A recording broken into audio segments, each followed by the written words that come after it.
De Olho na Câmara. Seguimos de olho na Câmara de Campinas. Nossa convidada de hoje é do PSOL, que é o Partido Socialismo e Liberdade. É médica, foi escolhida por eleitores de Campinas para ser vereadora pelo primeiro mandato. Seja bem-vinda, Fernanda Souto. Muito obrigada, Sandra, Felipe, a Rádio CBN, a todos os ouvintes que nos ouvem. É um prazer estar aqui com vocês hoje. Muito bom dia. E o prazer é nosso também de entender, né, depois de um tempo tentando já entrar na Câmara, mas o que te levou realmente à política? Quando eu entrei na universidade pública, lá em 2010, me formei numa universidade pública, no curso de medicina, e quando eu estava na universidade, já existia um processo de discussão sobre a privatização da saúde pública. Nós tínhamos o avanço, por exemplo, das organizações sociais sobre a gestão da saúde na cidade. Então, eu entrei no movimento estudantil a partir da discussão contra as privatizações na saúde. Então, sempre me envolvi nessas discussões, desde quando estudante.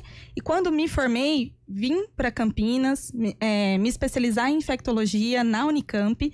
E em 2020 nós tivemos o início da pandemia. E eu estava na minha residência médica.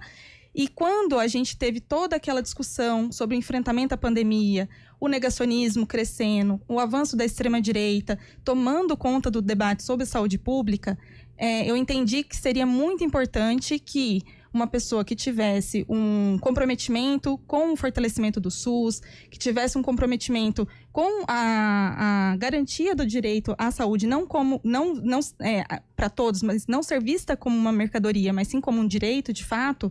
Seria muito importante que nós construíssemos um programa para a cidade, e eu fui escolhida para representar esse programa, mas tenho essa trajetória já de bastante tempo de luta, de organização coletiva, na busca de uma sociedade mais justa aqui no nosso país. Até em relação a esse histórico, né? Quando que realmente começou esse interesse e já era afiliada a algum partido?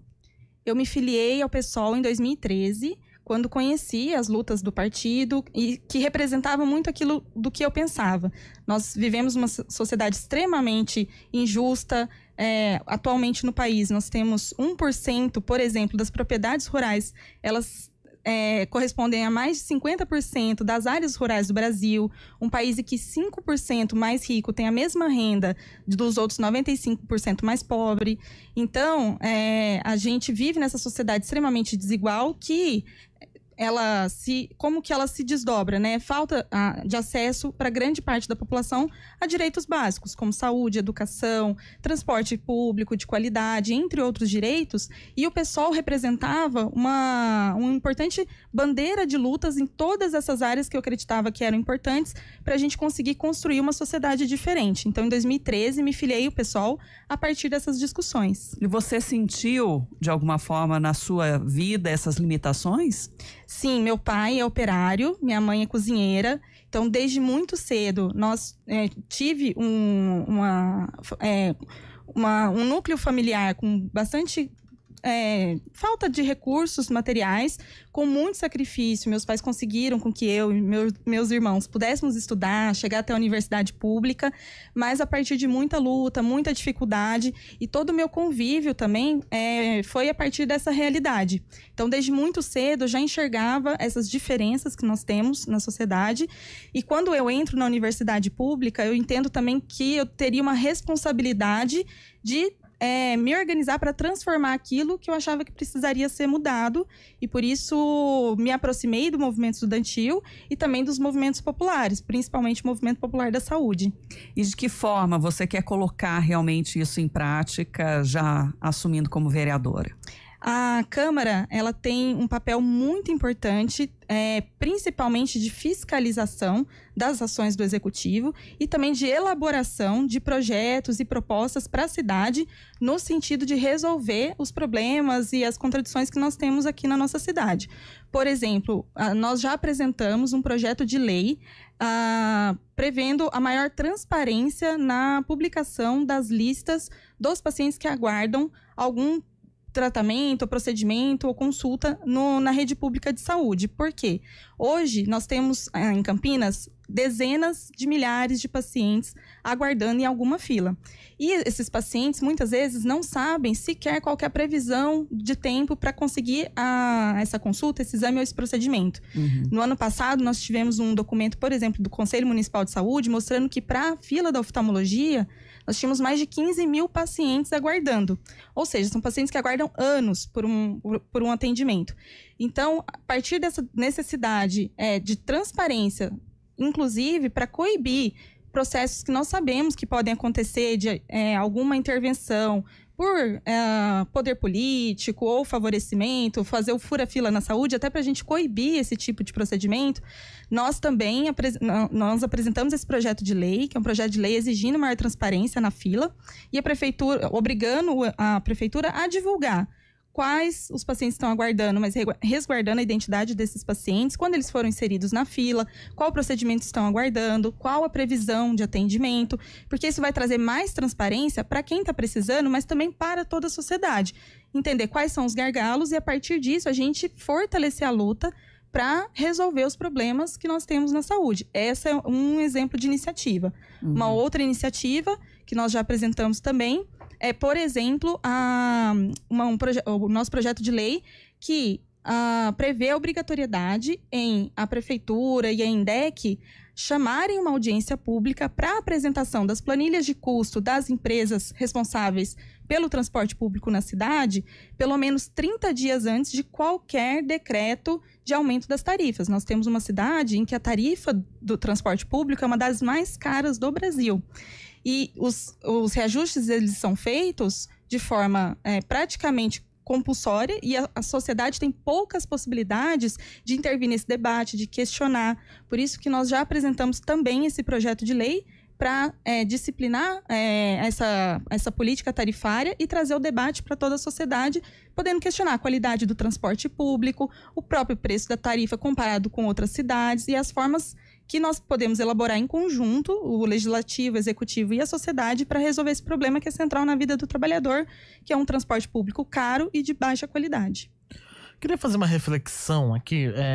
O seu partido é oposição ao governo Dário Saad e sabemos que a Câmara de Vereadores é majoritariamente situação. Como conseguir com que projetos como esse passem pela barricada do Dário Saad para que possam eventualmente ser aprovados ou não? E, além disso, propor projetos. Tem muitos vereadores que são propositivos, tem outros que são mais indicativos. Como você se encaixaria nisso, observando todo esse cenário?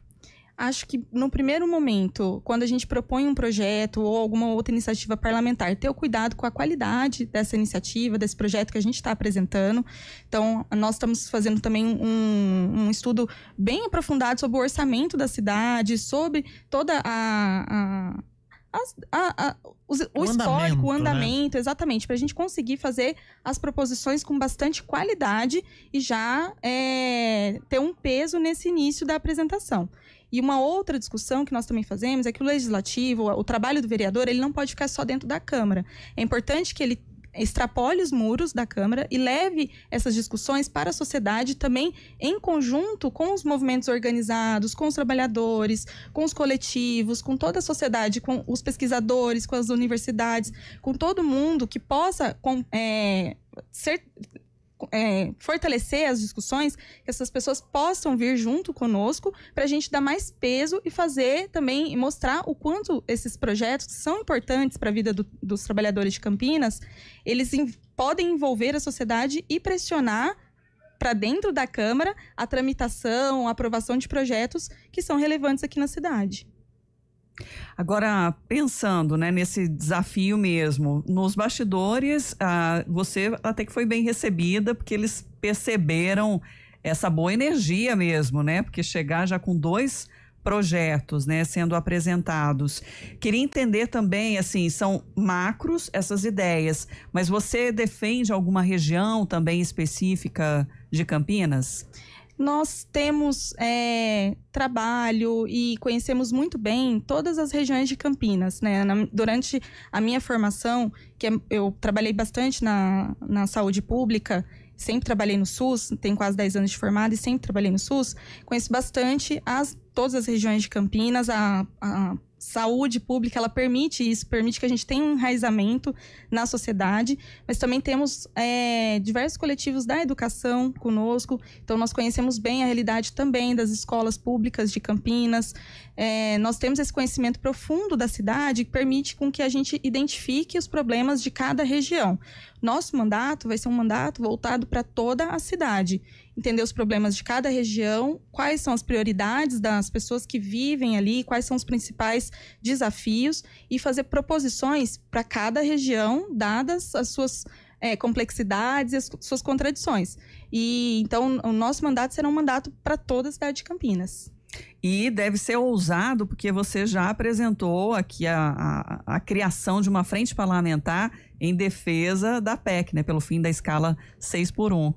Exatamente. A redução da jornada de trabalho já é uma reivindicação histórica dos trabalhadores brasileiros, porque nós sabemos que uma jornada de 44 horas, ela tem impacto, 44 horas semanais, ela tem impacto profundo na vida dos trabalhadores, seja por falta de tempo para o lazer, para a família, para se qualificar também. E essa reivindicação, ela ganhou força no último ano, e a ponto de se ter a elaboração de uma proposta de emenda à Constituição pela deputada Érica Hilton, do PSOL, trazendo esse debate da redução da jornada de trabalho. Em Campinas, para a gente ter um dado, aumentou nos últimos 5 anos em 80% o número de trabalhadores afastados por questão de saúde mental. Então, a redução da jornada, a sobrecarga de trabalho, tem um impacto profundo sobre esse dado. Nós entendemos que essa redução, que é uma reivindicação histórica, ela é possível de ser colocada, e a ideia de lançar à frente, justamente para fortalecer esse debate, acompanhar a tramitação da PEC e permitir que a sociedade seja incluída nesse debate, mostrando os benefícios que a redução de trabalho pode trazer, não só para a vida do trabalhador, mas também para a economia. Nós já temos projetos piloto mostrando que a redução da jornada aumenta a produtividade e também aumenta a oferta de empregos. E nessas condições que nós estamos atualmente da crise econômica, isso é um ponto importante de ser levantado. Então, a proposição da frente, a iniciativa de lançamento da frente é para envolver a Câmara, os vereadores e a sociedade nesse debate, e também para fazer uma pressão positiva no sentido de apoiar a PEC, porque Campinas, na sua importância econômica e histórica, tem um peso muito grande pode ter um peso muito grande nessa discussão, e nós queremos levar isso à frente. E além dessa discussão, que não é local, né, nacional, tem outras que eu falo você, mas você utiliza sempre no nós, né? Eu até queria entender um pouco disso. Quem que você traz junto com você nesse nós? Quando eu falo outras pautas. Quando eu falo nós, são todas as pessoas que contribuem para a construção desse mandato. Não só quem está lá na Câmara, na assessoria, mas também todos os coletivos, todos os professores, os trabalhadores da saúde, quem pensa o meio ambiente, o transporte, que contribui para que a gente consiga construir esse projeto para a cidade de Campinas, um projeto de renovação na política, que eu acho que é importante. E tratando de outros temas, que são temas nacionais, mas que têm impacto também na questão local, por exemplo, a questão da urgência climática. Nós estamos vivendo um período de muita preocupação, nós estamos vendo na prática as consequências do aquecimento global. Isso aconteceu lá no Rio Grande do Sul de maneira mais ampla, que nós vimos aquela tragédia, mas em Campinas nós também estamos passando por isso. Há 2 dias, estamos vendo Campinas debaixo da água, né? O Mário Gatti inundado, os estádios, e essa preocupação com o enfrentamento à urgência climática e o preparo da cidade para enfrentar esse novo período é uma preocupação que nós temos, que dialoga muito com a questão nacional, mas que tem impactos aqui em Campinas. Vou dar um exemplo do que nós já fizemos. A gente fez um requerimento de informações à Prefeitura questionando sobre as ações de prevenção já previstas para ser implementadas agora em 2025 com relação às enchentes. Em 2022 e em 2023, nós vimos na aplicação do orçamento que Campinas não gastou nenhum centavo na prevenção de enchentes, apesar de estar no programa de governo. porque foi um programa baseado na expectativa de recepcionar um crédito que não veio. Então, em 2022 e 2023, 2 anos, nós não tivemos nenhuma aplicação financeira para a prevenção de fato concreta das enchentes. Em 2024, nós tivemos uma recepção de 50 milhões de reais para aplicação, para início de obras da construção do piscinão, por exemplo, da Praça Paranapanema. Mas nós questionamos, como uma cidade do tamanho de Campinas, que tinha um orçamento de mais de 7 bilhões anterior e agora vai passar dos 9 bilhões, depende de crédito ou de empréstimo para aplicar ações de prevenção às enchentes. Um problema já antigo, conhecido na nossa cidade, isso é muito amador. Nós precisamos ter um projeto, de fato, de trazer para o orçamento da cidade a construção de um programa que, de fato, vai se traduzir em ações práticas para a prevenção dessas enchentes. Inclusive, nós estamos num período... Tem uma entrevista recente do professor Zulfo da Unicamp mostrando que nós passamos por períodos mais intensos de chuvas e menos intensos de chuvas a cada 20 a 40 anos. E nós estamos no momento menos intenso de chuvas, mostrando o tamanho do problema que nós vamos enfrentar no futuro. E seria um momento ideal para nós pensarmos e nos prepararmos para o enfrentamento à urgência climática, e perder, por exemplo, 2 anos nessa construção pode ser muito catastrófico para a nossa cidade. Então, esse é um trabalho que nós estamos fazendo também, de elaborar medidas para a gente conseguir avançar aqui em Campinas na fiscalização e na exigência de um programa, de fato, concreto para o combate às enchentes na nossa cidade.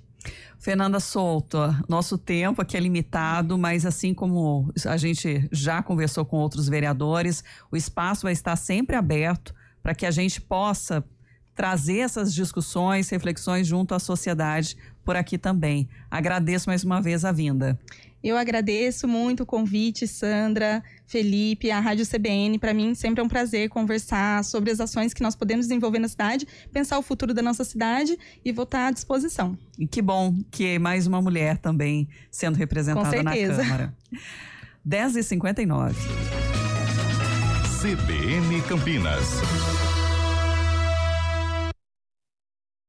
Já pensou em conquistar o carro dos seus sonhos em 2025? Com a Germânica Mini, a concessionária com o maior estoque de Mini Cooper do interior de São Paulo, você consegue. Aqui, você escolhe um seminovo que passou por um rigoroso processo de avaliação e ainda aproveita condições imperdíveis. Taxa de 0,99 ao mês em 24 parcelas e garantia de fábrica de 2 anos. Visite nossa loja, faça um test drive e aproveite essas condições. Desacelere, seu bem maior é a vida. Explore um universo de conhecimento e vivencie um ensino superior inovador e tecnologicamente avançado na Unifage em Jaguariúna e Unimax em Indaiatuba. Cursos de medicina veterinária, agronomia e mais de 25 graduações em diversas áreas, com nota máxima no MEC e aulas práticas desde o primeiro dia de aula. Inscrições abertas. Acesse grupo unieduca.com.br. Unifage e Unimax. Prática que transforma. Já imaginou conhecer seu novo endereço a bordo da nova Nissan Frontier? Venha para o Reserva Serena. Lotes a partir de 450 metros quadrados prontos para construir. Aproveite o último fim de semana da tabela com 48 vezes fixas, sem juros e correção, e conheça toda a estrutura deste incrível projeto em um passeio exclusivo na picape mais desejada do momento. É só neste sábado, 1º de fevereiro, das 9 às 17 horas, no plantão de vendas. Rua Sabiú, número 61, Alphaville, Campinas. Vem! Tá sabendo da novidade? A IPTV agora tem um canal no WhatsApp onde você pode acessar do seu celular e acompanhar toda a nossa programação e não perder nenhuma novidade. Primeiro, você abre o seu aplicativo de mensagem. Segundo, toque em atualizações. E depois, galera, é só procurar pela IPTV. Ah, e não esquece de ativar o sininho para você não perder nenhuma novidade. Chegou o canal da IPTV. Vem fazer parte da nossa comunidade, meu povo, minha povo. Quer começar 2025 ao volante de um SUV híbrido que é puro design, tecnologia e inovação? Na GWM Germânica você troca o seu seminovo com super valorização, ganha o IPVA 2025 e ainda aproveita a taxa zero para levar o seu Raval novinho para casa. Tecnologia de ponta, conforto incomparável e condições que só a GWM Germânica oferece. Visite nossa loja mais próxima, faça um test drive e descubra o futuro da mobilidade. Desacelere, seu bem maior é a vida.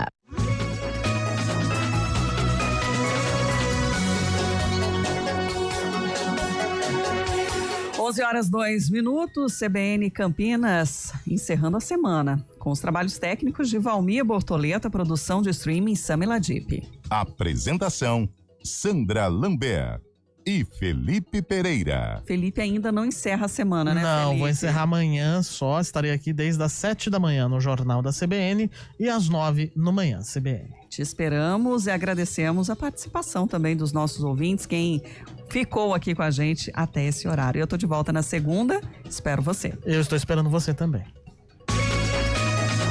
CBN Campinas. Oferecimento Recap, Sindicato dos Postos de Combustíveis.